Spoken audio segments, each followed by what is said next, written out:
এর চাইতে ভালো শুরু আর কি হতে পারত? প্রথম অ্যাসাইনমেন্টেই চিরপ্রতিদ্বন্দ্বী ব্রাজিলকে হারানোর তৃপ্তি, দুঃসময় কাটিয়ে আবারও যে ঘুরে দাঁড়াবে আলবিসেলেস্তেরা, এই ম্যাচে তারই যেন ইঙ্গিত দিলেন মেসিদের নতুন বস হোর্হে সাম্পাওলি। হোক প্রীতি ম্যাচ, সুপার ক্লাসিক উপভোগ করতে মেলবোর্ন ক্রিকেট গ্রাউন্ডের গ্যালারিতে ৯৫,০০০ দর্শকের উপস্থিতি।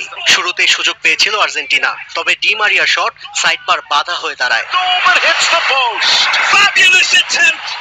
মেসি ডি মারিয়াদের আক্রমণ রুখতে রক্ষণাত্মক কৌশল নেয় ব্রাজিল। কাউন্টার অ্যাটাক থেকে উইলিয়ানের বাড়ানো বল গোলরক্ষককে একা পেয়েও স্কোর করতে ব্যর্থ গ্যাব্রিয়েল জেসাস।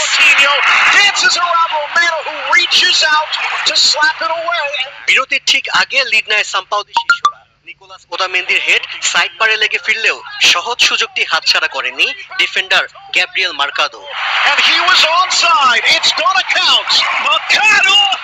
সমতায় ফিরতে মরিয়া সেলেসাওরা যেন খোলস ছেড়ে বেরিয়ে আসে। ৬৩ মিনিটে গ্যাব্রিয়েল জেসুস যা করলেন তাতে হতবাক ব্রাজিল ডাগ আউট।